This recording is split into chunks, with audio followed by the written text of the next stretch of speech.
Hello, citizens, and welcome back. This is our match preview for Man City first Liverpool in the Premier League. Before we get into it, make sure to hit the like button, hit subscribe as well, and let's go. So, Man City against Liverpool, it's one of those games where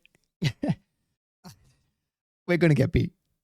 You just know it. We're going to get beat by a counter-attacking goal. It's going to be either 1-0 in the 90th minute, that's when they score, or it's going to be 3-2, something like that. Look, how we're going to set up in this match is quite obvious. We're going to push high. We're going to go up to the high halfway line. We're going to try and win the ball back as soon as we lose it. And we're going to get caught on the break. Our fullback's going to be so far up. We're going to get absolutely demolished by their pace. And they're going to score from it. Because every time we play Liverpool, they always take their chances. Every single time. They don't get many, but they always take them. And if you look at our last game against Chelsea, the way we played that was, sometimes it was an absolute shambles. And I saw a stat the other day on Sky Sports that said that game didn't have a single through ball in the match. I don't know if that was a single through ball that a goal was created by, or did no one attempted a through ball in the game, which is unbelievable to me. And that game should not have happened how that panned out. The way we went end to end with Chelsea, if we do that against Liverpool, we're going to get hurt.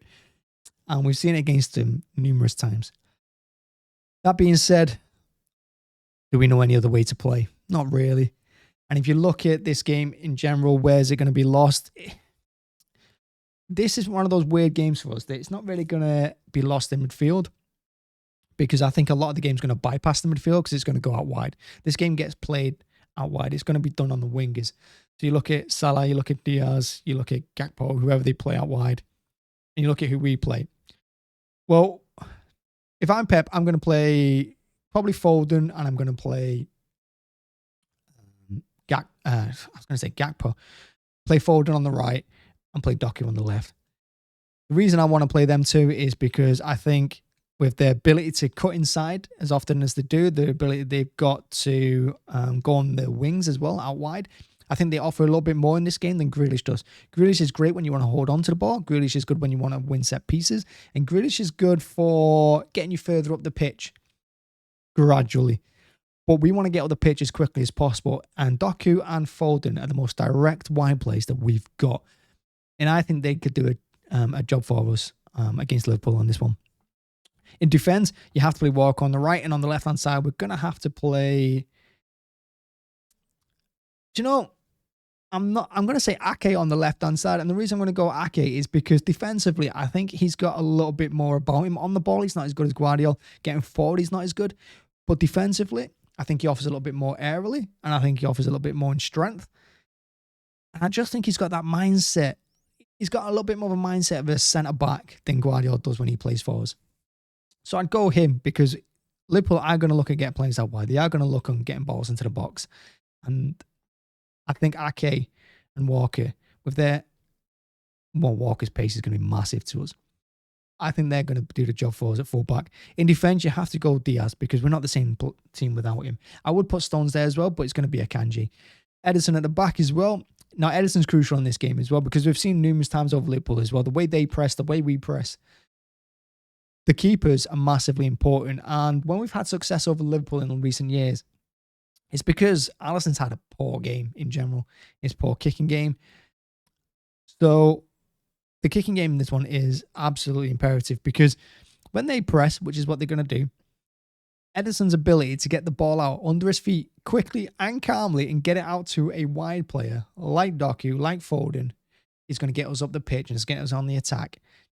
Like I said, it's going to bypass their midfield, which is what they're going to look to do with Alisson. So Ederson in goal, because his distribution is going to be more important than his saving. Because again, I think they'll take their chances. Like Chelsea did, they'll take the chances Liverpool given them. They're not going to hit Ederson that many times. It's either going to be Núñez putting it over 6 times, or it's going to be Salah taking the one chance he gets in like the 12th minute. It's going to be something like that. Midfield, Rodri. You have to play Rodri no matter what.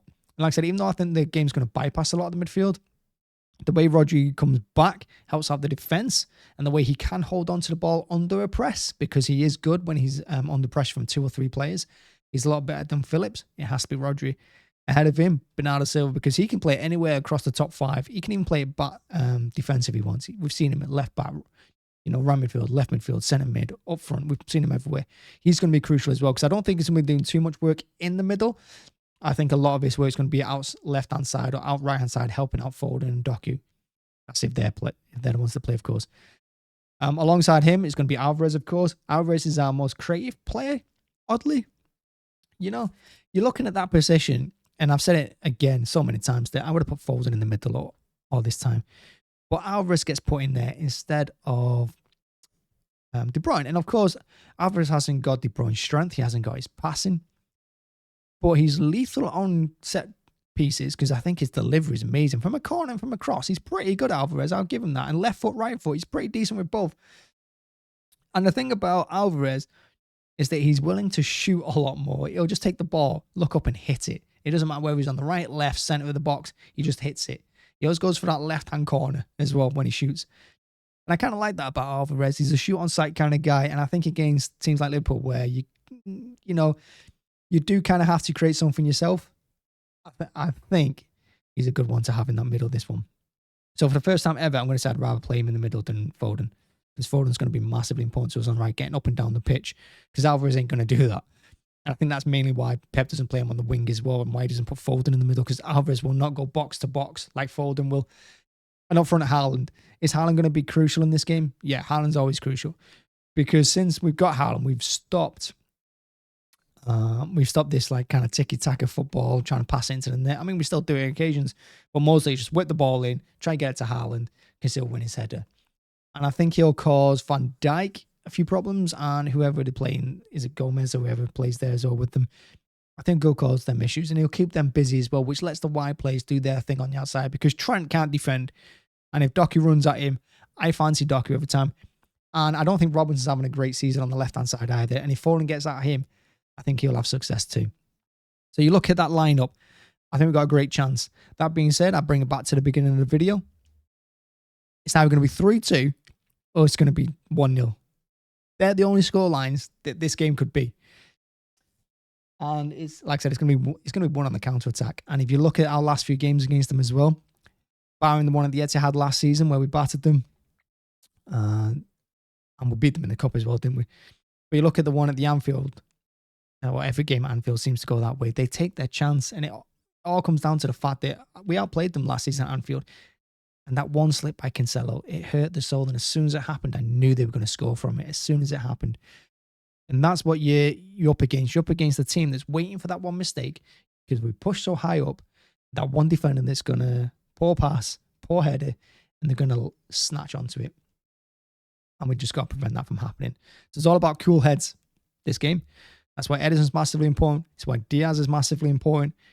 And yeah, so it's just about cool heads. Keeping cool, keeping calm.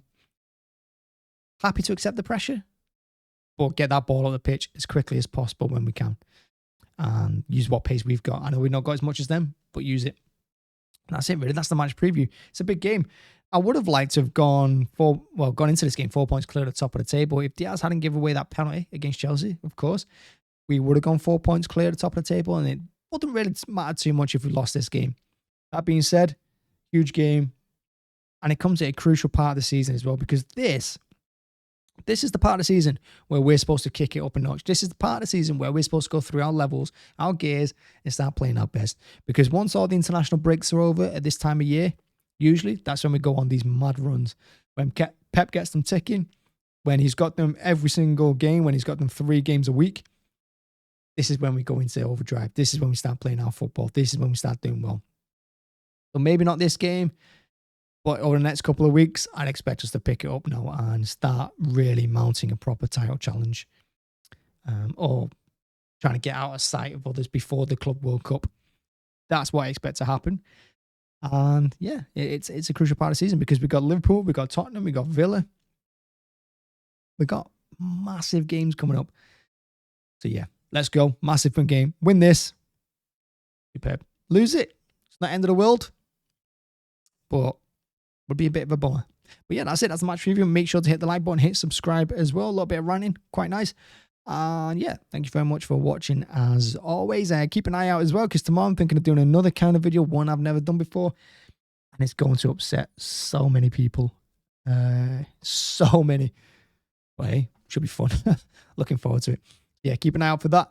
And thank you very much. Bye-bye.